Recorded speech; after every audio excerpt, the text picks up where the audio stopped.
Bonjour à tous et bienvenue dans ce nouvel épisode de l'émission Parcours de vie. Dans ce nouveau numéro, nous allons évoquer la thématique de la drogue et plus particulièrement du protoxyde d'azote, un produit qui fait des ravages chez les jeunes. Et pour en parler, j'ai le plaisir de recevoir le célèbre artiste DJ Hamida.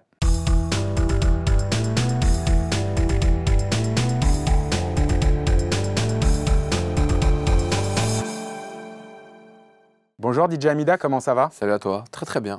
Merci beaucoup d'avoir accepté notre invitation. Merci à vous de me recevoir aussi. Tu es très célèbre dans le monde de la musique depuis plus de 10 ans. Voilà, mais pour les personnes qui ne te connaîtraient pas, est-ce que tout simplement tu peux te présenter s'il te plaît? Donc voilà, DJ Hamida, artiste, producteur et DJ. Donc là, je viens de sortir un album qui s'appelle À la bien Winter Edition. Et à l'occasion de cette sortie d'album, je me suis dit, et puis autant que j'ai atteint une maturité, essayer de faire de la prévention auprès des jeunes, tout en restant un peu correct, quoi, pas faire le Pascal le grand frère. Parce que chacun on a des défauts, donc pourquoi pas raconter un parcours de vie qui m'est arrivé. Alors, en l'occurrence, le parcours de vie qui t'est arrivé, ça concerne une drogue qui fait des ravages chez les jeunes notamment, qui s'appelle le protoxyde d'azote, mais on parle souvent de gaz hilarant ou de ballon. Ballon hilarant. Oui, tout à fait. Est-ce que pour ceux pareils qui ne connaîtraient pas ce produit, cette drogue, est-ce que tu pourrais nous expliquer un petit peu quelle est cette drogue, comment elle se consomme et quels sont ses effets? En fait, ça se met dans un ballon de baudruche et ça se consomme la plupart du temps en soirée. Et moi, j'avais connu ça en 2013-2014, mais étant donné que je ne consomme ni drogue de base, ni alcool, même la cigarette, donc ça faisait de... Je trouvais ça un peu bizarre, je me disais, mais pourquoi ils font ça en fait? Et c'était beaucoup aux Pays-Bas que ça se faisait, en discothèque. Je trouvais ça un peu bizarre et puis ça m'a jamais botté, en fait. Donc c'est un gaz qui se présente sous forme de cartouche? À la base, c'est cartouche, mais à la base, c'est réservé, c'est un truc médical qu'on donne quand on va t'anesthésier, je pense. Ouais, c'est un antalgique. Voilà, un antalgique, quand tu ressors même d'opération, je crois qu'on te le donne. Après, j'ai pas la science exacte, hein, je pense. Et là, en fait, ils ont détourné le mode d'emploi et puis en fait, tu le mets dans un ballon de baudruche.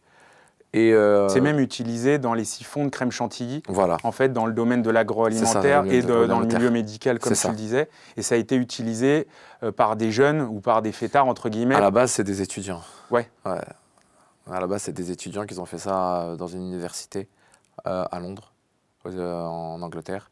Et c'est parti de là-bas, le délire est parti de là-bas. Il faut les maudire.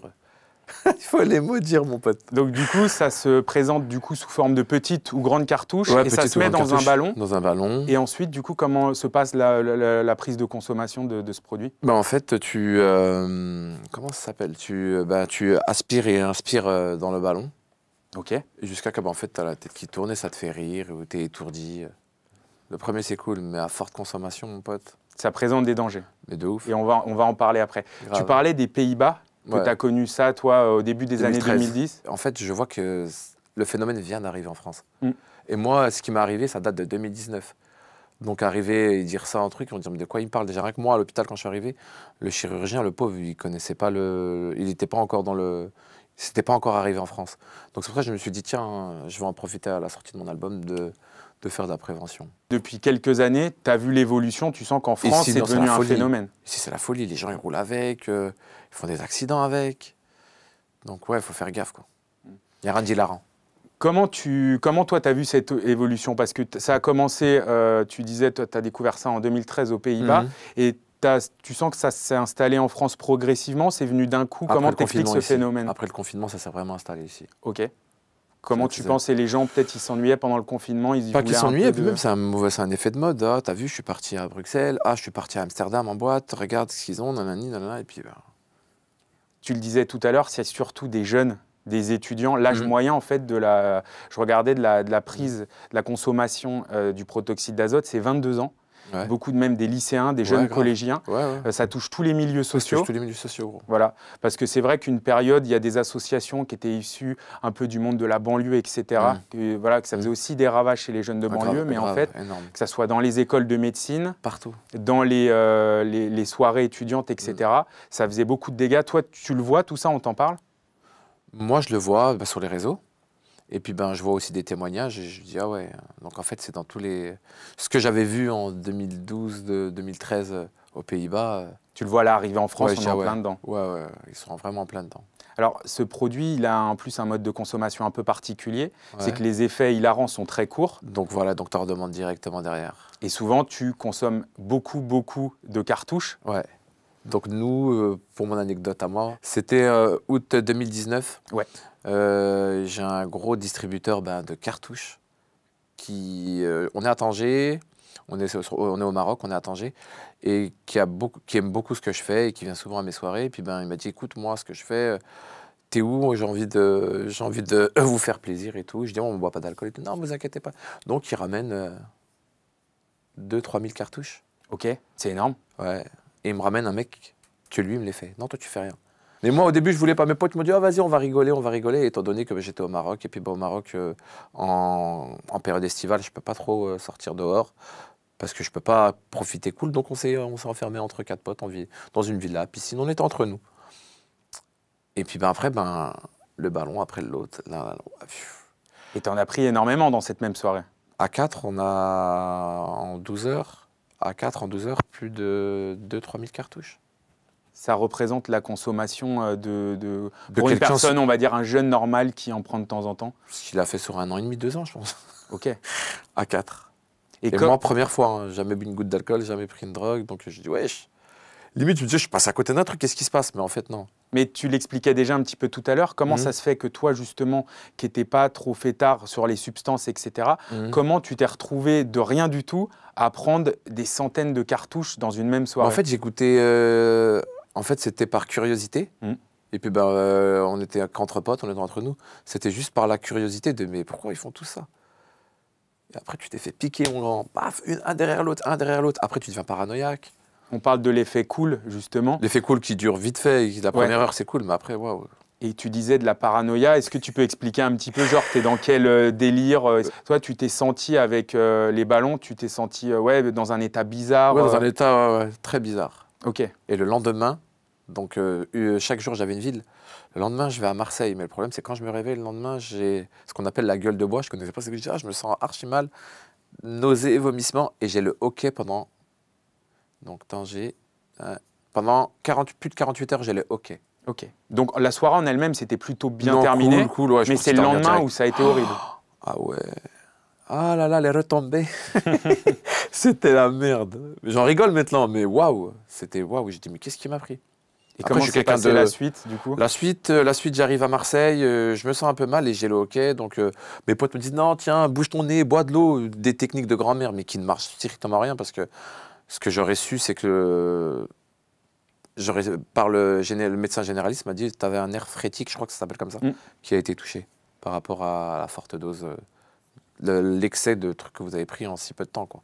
Et quand tu t'es senti mal, est-ce que tout de suite tu t'es dit, tiens, c'est parce que hier j'ai forcé sur les ballons, ou tu t'es dit... Ouais, je me suis dit, il y a un truc à ça. Et surtout, sache que j'avais tous les jours un pays ou une ville. Et je mixais tous les jours dans un pays ou une ville. Et rajoute à ça la fatigue, l'avion, l'hygiène de vie.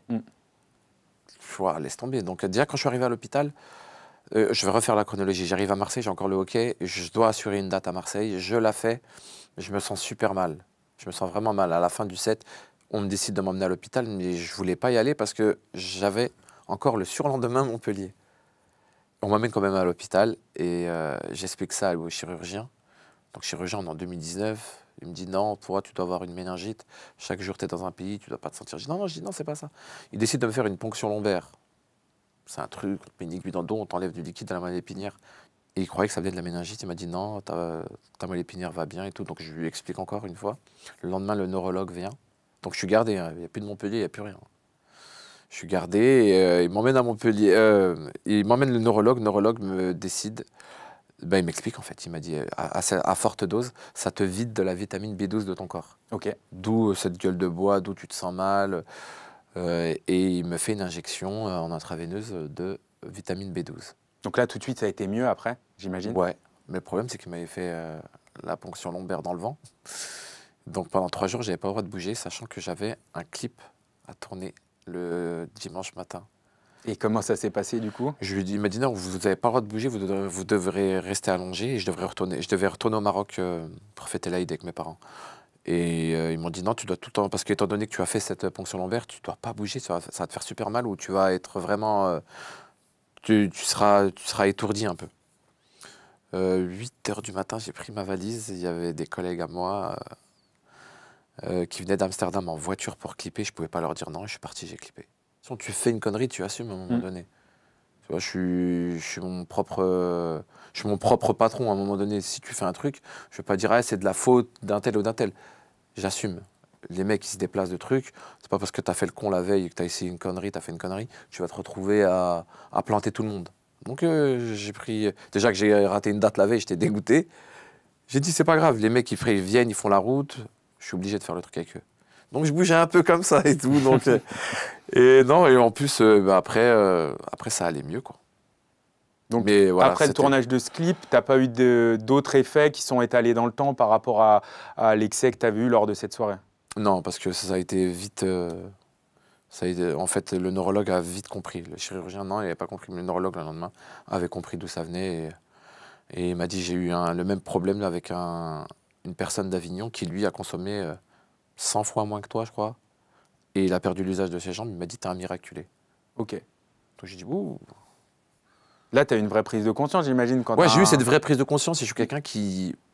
je ne me voyais pas raconter ma life comme ça sur les réseaux. Ouais. Surtout d'un truc qui est incompris. Lui, il a pété les plombs. Qu'est-ce qu'il raconte? Ballon, je sais pas quoi.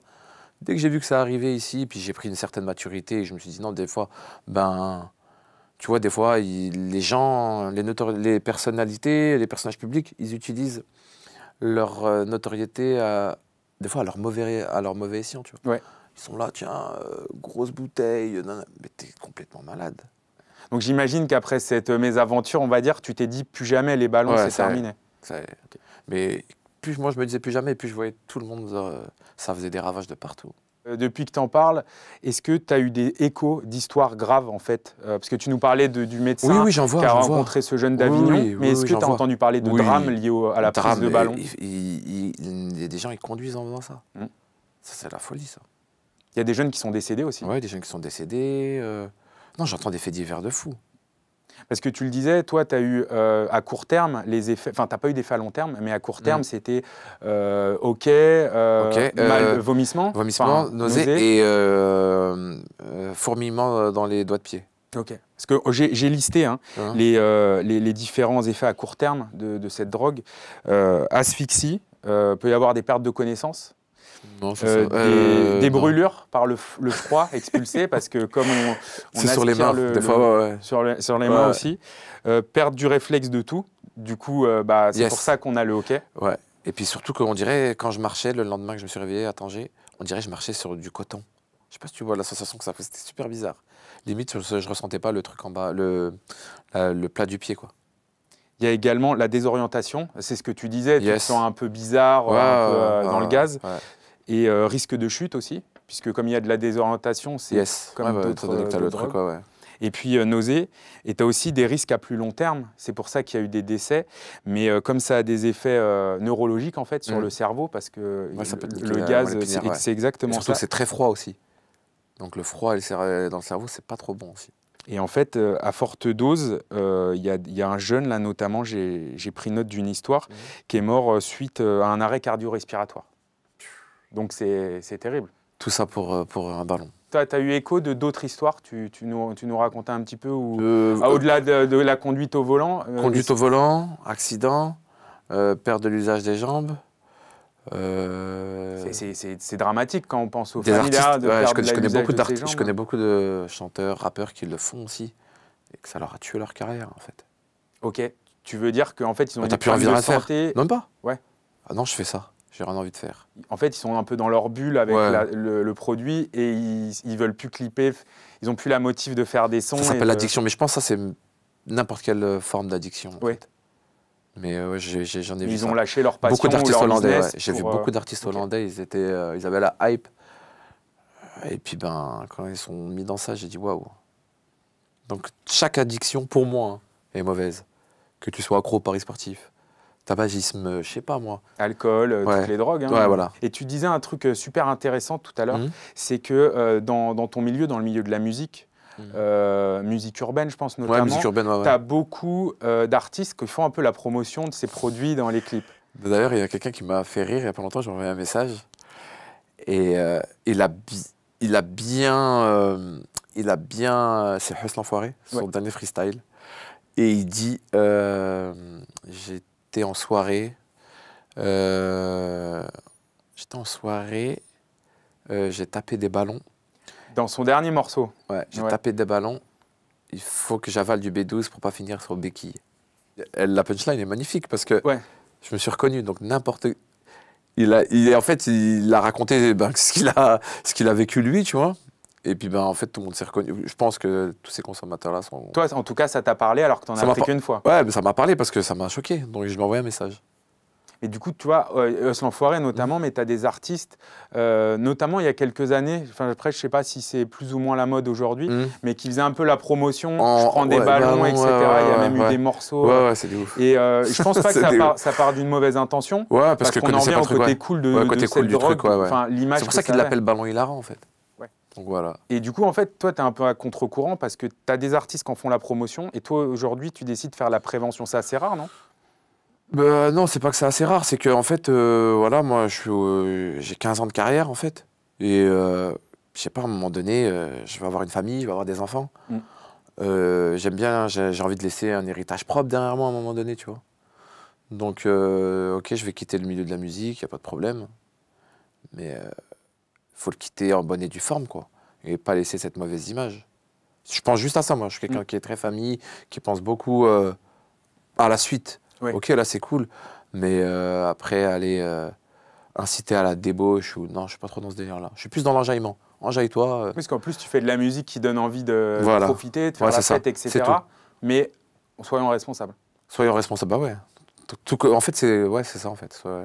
Soyons responsables. Et d'ailleurs, le phénomène des ballons, etc., ça a aussi un peu inquiété les autorités. Parce que... Un peu, hein, parce que... c'est ça, justement, c'est l'objet de ma question. Mais en fait, en 2021, le 1er juin 2021, il y a une loi... Pour les mineurs. C'est ça. Interdiction de vente, quelle que soit la méthode, à tous les mineurs et interdiction de vente aux majeurs dans les discothèques, dans les bars et dans les bureaux de tabac. Est-ce que toi, tu trouves que c'est suffisant pour lutter contre ça ou c'est pas du tout... c'est pas assez ? Hier, dans toutes les discothèques, il y en avait. Okay. Donc, c'est pas appliqué. Non. Okay. Après, mais, c'est bien de faire ça par rapport aux mineurs. Mais un grand, il peut aller l'acheter. Et ça se vend très bien à la sauvette. Okay. Souvent, ça se vend... énormément. Ça se vend à l'entrée des soirées ? Même pas à l'entrée. Tu envoies un message sur Snap. Ouais, tac, boum, boum, il vient, il te livre et ça y est. Donc, c'est très facile de s'en procurer ? Oui. Okay. Parce que, comme on le disait au départ, en fait, c'est légal. Comme c'est vendu pour le milieu médical. Grave. Mais là, maintenant, c'est vendu sous forme de bonbonnes. Des grandes bonbonnes. Ouais, c'est des petites bonbonnes bleues et tout. Et en plus, c'est assez bon marché, il me semble. C'est pas cher du tout comme produit. En soirée, je crois que c'est 180 € la bonbonne, un truc que tu achètes 13 € en fait, chez le grossiste. D'accord. Mais après, j'imagine qu'avec une énorme bonbonne, c'est énormément après de ballons. Ouais, grave. Ouais. Donc, non, c'est... Moi, je trouve, après, je suis pas Robin des Bois ou quoi que ce soit, tu vois, mais je trouve que c'est pas assez réglementé, quoi. Ok. Et du coup, tu le disais, en fait, aujourd'hui, ça peut paraître fou, hein, parce qu'on parle bien d'une drogue, mais on peut conduire en ayant consommé des ballons. Et en fait, aujourd'hui, les forces de l'ordre ne peuvent pas verbaliser quelqu'un qui sera arrêté et qui aurait consommé ça ou qu'on retrouverait des bonbonnes dans sa voiture. Ils ne peuvent pas verbaliser. Toi, c'est un non-sens, j'imagine, pour toi. C'est pas que c'est un non-sens, parce que les autorités, après, si tu veux verbaliser quelqu'un, à un moment donné, il faut que l'infraction... elle soit légiférée, il faut qu'elle soit vraiment constatée.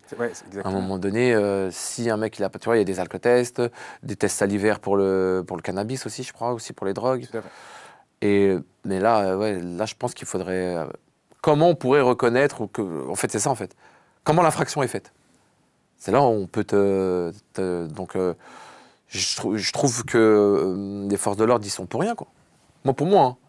Et tu as justement des politiques, parce que comme toi, qui pensent que ce qui a été fait il y a 2 ans, c'est pas suffisant et c'est pas toujours respecté. Parce que tu nous le disais, c'est censé plus être vendu dans les boîtes, mais c'est encore vendu dans les boîtes. Il y a des politiques qui ont proposé l'interdiction simple de la consommation de ce produit à des fins pour faire la fête, etc. De réglementer la quantité détenue, en fait. Ouais. comme le cannabis dans certains pays. Yes, voilà. yes, ouais. Et de créer un délit de conduite sous l'emprise de cette drogue. Est-ce que toi, déjà, ça te paraît des Créer bonnes délit de pistes? conduite, ouais, ça c'est bien. Ouais, c'est ce qu'il faudrait faire selon toi. Je pense. Parce qu'en plus, sur les réseaux, peut-être tu as vu ces vidéos, mais j'ai l'impression qu'il y a des gens, ils se mettent en scène au volant. J'ai l'impression que ce qui rend un petit peu cool ces produits-là, c'est il y a le côté réseaux sociaux qui joue un rôle. Et, m'as-tu vu? Ouais, c'est ça. En fait, pour impressionner ou pour faire l'intéressant sur TikTok, sur pour Snap, que la trend, elle te monte. Ouais. c'est ça. Mais au final, c'est pas drôle du tout. Parce Donc que pour un algorithme, disait, tu peux finir 6 pieds sous terre. Mais je vois que maintenant, les réseaux font gaffe à ça. Ils suppriment, voire les comptes qui vendent ça, qui proposent ça. Et même quelqu'un qui fait ça, c'est banni en fait. Donc je pense qu'il y a une évolution sur ça et c'est bien. Là, tu vois déjà que ça commence, le côté cool est déjà un petit peu passé, qu'il commence à y avoir un petit peu de prévention. Ils sont encore dans la coulance, mais Oui. il y a de la prévention vis-à-vis des applications qui, eux, essaient de nettoyer comme ils peuvent le phénomène, quoi. Est-ce que, au-delà toi, de la prévention que tu commences à faire dans les médias, est-ce que tu es déjà tombé sur peut-être que ça soit des gens de ton entourage, que ça soit des gens en soirée, tu les as vus consommer ce genre de produits? Est-ce que, une fois de plus, hein, sans faire le Pascal le grand frère, Ouais, comme tu disais, je leur... tu leur as oui. dit, Fais tu sais à gaffe. quoi tu Ouais, t'exposes, fais gaffe. Non, non, je conduis pas, fais gaffe. Non, t'inquiète, non, fais gaffe, frérot, non, laisse tomber. Ouais, j'essaie de faire de la prévention, mais quand tu parles à un mec ou une personne qui a pris ça, comme je te dis, ça lui rend pas heureux. Donc à chaque fois, je lui dis avec sagesse. Et non pas, qu'est-ce que tu fais là? Non, non, avec sagesse. Eh frérot, t'as vu, tu vois, t'es en train de t'amuser, fais gaffe et tout. Conduis pas, mon pote. Toujours avec sagesse. Sinon, frère, tu peux te retrouver avec lui, à lui casser sa tête avec sa bonbonne, alors que t'auras juste voulu faire de la prévention, mais il faut la faire avec sagesse. Tu veux pas être, voilà, tu veux pas être derrière les gens à être. Ça sert à rien. Toute notre vie, nos parents, ils nous ont dit, fais pas ci, fais pas ça, fais pas ci, fais pas ça. Tout ce qu'on faisait quand on était petit, c'est quoi? On faisait tout le contraire. Donc je pense que c'est mieux d'arriver avec sagesse. Pour terminer ce parcours de vie, DJ Hamida, je vais évidemment te laisser le mot de la fin. Qu'est-ce que tu voudrais dire à un jeune, peut-être qui nous regarde, qui consomme ce genre de produit ou qui se dit « Oh non, c'est pas si grave, ils en font des tonnes, etc. » Qu'est-ce que tu aimerais leur dire là-dessus pour un petit peu résumer tout ce qu'on a dit? Bah franchement, il n'y a pas de bénéf. Le jeu n'en vaut pas la chandelle. J'ai vraiment ça à dire. Parce que, ok, tu vas kiffer 5-10 minutes pour te retrouver sans l'usage de tes jambes. Après, tu vas... Non. Il y a d'autres moyens de s'amuser, mon pote. Tu vois. Va regarder les 4 saisons de la série H. Tu vas t'amuser plus qu'autre chose. Et puis, on peut faire la fête sans forcément prendre des drogues, en fait. Après, il y en a des, ils n'arrivent pas. Donc après, non, on ne peut pas gérer l'humain. Chaque humain a sa particularité. Donc, tu vois, c'est facile de dire « Ouais, non, il ne faut pas faire ça, faut pas faire ça. » On n'est pas à la place du personnage. On ne sait pas ce qu'il vit. Tu vois ce que tu veux? Donc peut-être des fois, il le fait parce qu'il veut oublier. Donc avant, j'étais plutôt sur la répression en mode « Ah non, on ne fait pas ça. » Non, en fait, c'est avec sagesse. Peut-être le mec, il a un mal-être en lui-même, ou je ne sais pas moi. Puis je pense qu'on parlait aussi beaucoup de jeunes. Je pense que quand on est collégien, lycéen, même qu'on a 20 ans... Tu poses 20 000 questions, poteau. Et on veut suivre un peu les autres. Ouais, grave. Voilà. Moi, j'en parlais avec quelqu'un, une jeune qui a déjà pris ce genre de produit, qui me disait j'ai fait ça pour suivre le mouvement. En fait, c'est moche, mais c'est venu comme ça. Ouais, j'étais pas jeune quand je l'ai fait en 2019, mais voilà, je dis tiens, pourquoi pas, par curiosité. Merci beaucoup du témoignage, DJ Hamida. Et merci à tous de nous avoir suivis. Je vous donne rendez-vous très bientôt pour un nouvel épisode de Parcours de vie.